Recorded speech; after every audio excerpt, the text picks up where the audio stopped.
አሁን የምገኘው በአዲስ አበባ አራዳ ፓርክ ግቢ ውስጥ ነው። እዚህ የተገኘውበት ዋና ዓላማ ደግሞ የኢትዮጵያ የወንጌል አማኞች አብያተ ክርስቲያናት ህብረት 50ኛ ዓመት የወርቅ ኢዮቤልዩ በዓሉን በማክበር ላይ ይገኛል። በመከራው ዘመን ወንጌልን እንደ ልብ ማስፋፋት በማይቻልበት በክፉ ጊዜ በብዙ ፈተና ውስጥ አልፏል። ይህንን ህብረት የመሰረቱ 9 ቤተ እምነቶች ናቸው። መካነ ኢየሱስ ቃለ ሕይወትን ጨምሮ ታዲያ በዚህ በ50ኛ ዓመት የወርቅ ኢዮቤልዩ በዓል ላይ የዛሬ 50 ዓመት ጀምሮ ከህብረቱ ጋር ህብረት በማድረግ በዓለም አቀፍ ደረጃ የሚገኙ ተጋባዥ እንግዶች ተገኝተዋል። በዚህ በመድረኩም ደግሞ የማገልገል ዕድል አግኝተዋል። በጊዜው የነበረው ወንጌልን ጠል ሆነ እንደገናም ደግሞ የኮሙኒስቱ መንግስት ከባድ ጫና በቅዱሳን ላይ ያደርስ ነበር። ያንን ጊዜ ለማለፍ ህብረት ማድረግ አስገዳጅ ነበር። ሩቅ የተመለከቱ አባቶቻችን ዛሬ አይተው ህብረት አደረጉ።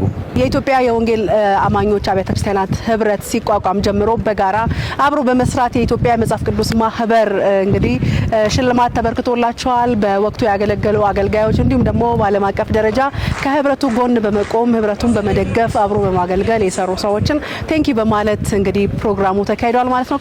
የጌታችን የኢየሱስ ክርስቶስ ጸሎት ፍሬ አፍርቶ ዛሬ 9 ቤተ እምነቶች የመሰረቱት ታናሽ ጅማሬ ታላቅ ሆኖ ከ1000 ቤተ እምነቶች ማለት ይቻላል ተቋማት በላይ አቅፎ በአንድነት እግዚአብሔርን እያገለገለ ይገኛል። ይሄን ያደረገው እግዚአብሔር ነው። ከ1000 ስንል አጥቢያዎችን አይደለም። እንደ ቃለ ሕይወት፣ እንደ ሙሉ ወንጌል፣ እንደ መካነ ኢየሱስ ያሉትን አንድ ብለን እንደ ሚኬስ ያሉትን አንድ ብለን ቆጥረን 1 2 ብለን ቆጥረን ወደ 1000 የሚደርሱ ተቋማትን አቅፎ የመንግስቱን ስራ እየሰራ ይገኛል። ቀጣይ 50 ዓመታትንም አሁን በተደረገው ህብረት ብዙዎች ቤተ እምነቶች መተው አብረው በጠንካራ መሰረት ላይ ቆመው የመንግስቱን ስራ ለመስራት ቃል የገባንበት ቀጣይ እርምጃም ደግሞ ምን ማድረግ እንዳለብን የመከርንበት ጊዜ ነው። ከዚህ ጋር ተያይዞ የቀድሞ የኢትዮጵያ የወንጌል አማኞች አብያተ ክርስቲያናት ህብረት ዋና ፕሬዝዳንት ፓስተር ጻድቁ ተገኝተዋል ማለት ነው። እሳቸውን በመድረኩ ላይ በጣም ከፍተኛ የሆነ መልእክት አስተላልፈዋል። እውነተኛውን የመንፈስ ቅዱስን እንቅስቃሴ እንቀበላለን፣ ከእውነተኛው ተቃራኒ የሆነውን ግን አንቀበልም በማለት ተናግረዋል። ሐሰተኛ እሳት እውነተኛውን እሳት ማጥፋት ወንጀል ነው።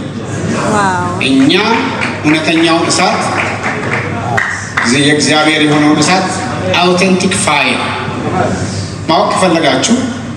አውተንቲክ ፋየር የሚባል ለማካርተር ጆን ማካርተር የተሰጠ መልስ አለ። አንብቡ።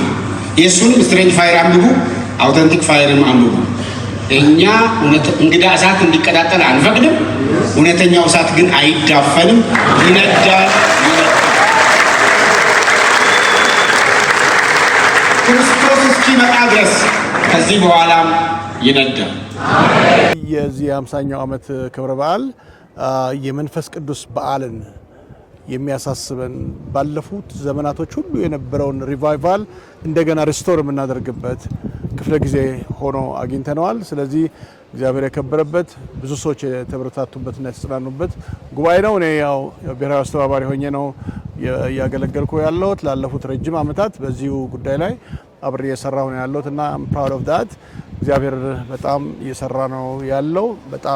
በጣም ደስ ብሎናል፣ ተባርከናል።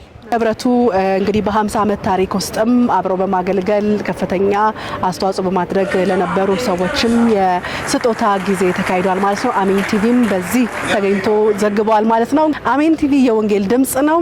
መልካም ጊዜ፣ መልካም ቆይታ።